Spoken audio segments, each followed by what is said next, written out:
नमस्कार दोस्तों, Hindi chess base India channel पे मैं निखिलेश जैन आप सभी का हार्दिक अभिनंदन करता हूं। दोस्तों, आप सभी को पता है कि कॉमेडियंस ऑन बोर्ड पार्ट 3 जो है वो आने वाला है और सारे कॉमेडियंस जो है वो शतरंज का मुकाबला खेलने वाले हैं।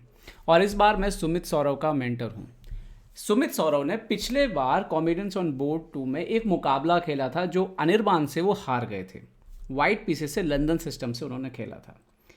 तो अनिर्बान ने उनके खिलाफ एक ट्रैप का इस्तेमाल किया था जो कि काफ़ी आजकल इंटरनेट पे भी चल रहा है ये ट्रैप। और दरअसल एक इंटरनेशनल मास्टर है, उनका खुद का यूट्यूब चैनल है, उन्होंने इस ट्रैप को सबसे पहली बार मुझे लगता है मैंने उनके एक वीडियोज़ में इंट्रोड्यूस किया गया था। सो हम देखते हैं कि कैसा ये ट्रैप है और वाकई क्या ये ट्रैप खतरनाक है और इससे कैसे बचा जा सकता है। तो सुमित वाइट पीसेस से खेल रहे थे अनिर्बान के खिलाफ और काले मोरों से अनिर्बान यहाँ पर खेल रहे थे। और सुमित चूँकि लंदन सिस्टम लगातार खेलते हैं तो उन्होंने यहाँ पर D4 खेला, अनिर्बान ने D5 खेला, यहाँ पर सुमित ने बिशप F4 खेला। तो आप सभी जानते हैं कि लंदन सिस्टम में इस बिशप का रोल जो है वो बड़ा ही इंपॉर्टेंट है। आप पहले से ही अपने एक बैड होने वाले बिशप को जो है बाहर उठा के रख देते हैं, क्योंकि आपका जो पॉन है वो उसी कलर पर फिक्स होता है। तो आप उसको आउटसाइड द पॉन चेन, जिसको कहते हैं ना, पॉन चेन के बाहर उसको आप उठा करके रख देते हैं। अब यहाँ पर नॉर्मल जो डेवलपमेंट है हम सभी जानते हैं, नॉर्मल तरीका नाइट F6 वगैरह जो है वो खेला जाता है। लेकिन यहाँ पर अनिर्बान ने खेला मूव H5।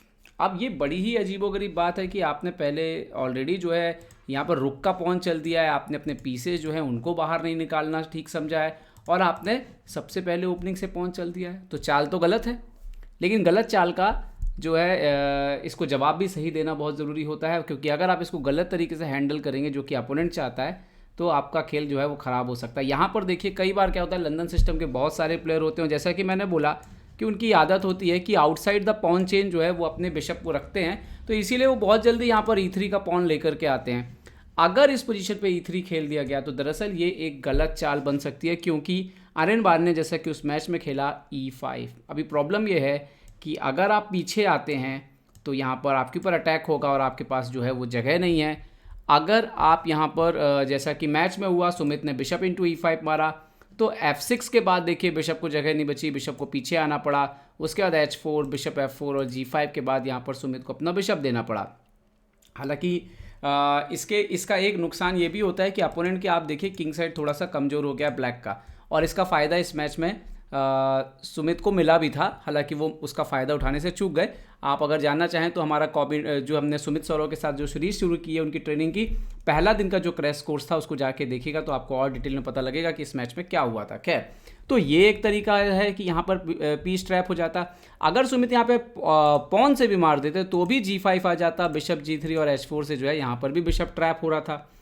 तो ये एक तरह का ट्रैप है और इस पे कैसे आप इससे बच सकते हैं। तो इसको बचने का तरीका ये है कि अगर अपोनेंट H5 जैसी चाल कोई खेलता है बोर्ड के ऊपर तो दरअसल ये रूल को तोड़ रहा है, वो अपने मोहरे नहीं निकाल रहा है। तो आपको क्या करना चाहिए, यहाँ पर इस बिशप को क्लोज ना करें और आप जो है अपने मोहरे का डेवलपमेंट करें। और नाइट F3 के बाद एक्चुअली वाइट ये पोजीशन ऑलरेडी स्ट्रांगली बेटर हो जाता है, क्योंकि ब्लैक ने अभी तक अपने पीस नहीं निकाले हैं। अभी वो E5 जैसे चालें जो है वो तो चल नहीं सकता है, क्योंकि आप सिंपल नाइट इंटू E5 भी मार देंगे।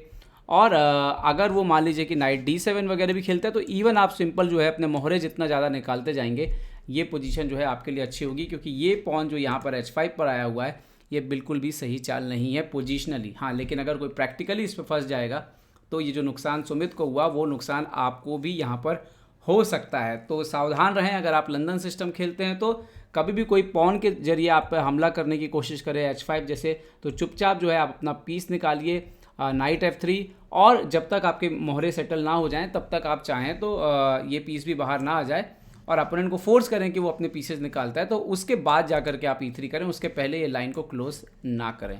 दोस्तों, उम्मीद है कि अब आप लंदन सिस्टम के इस ट्रैप में आप तो नहीं फंसने वाले हैं। तो अपना ध्यान रखिएगा, सुरक्षित रहिएगा। उम्मीद करते हैं वीडियो आपको पसंद आया होगा। पसंद आया तो लाइक, शेयर और सब्सक्राइब करना ना भूलें। देखते रहिए चेस बेस इंडिया के लिए मैं निखिलेश जैन। जय हिंद।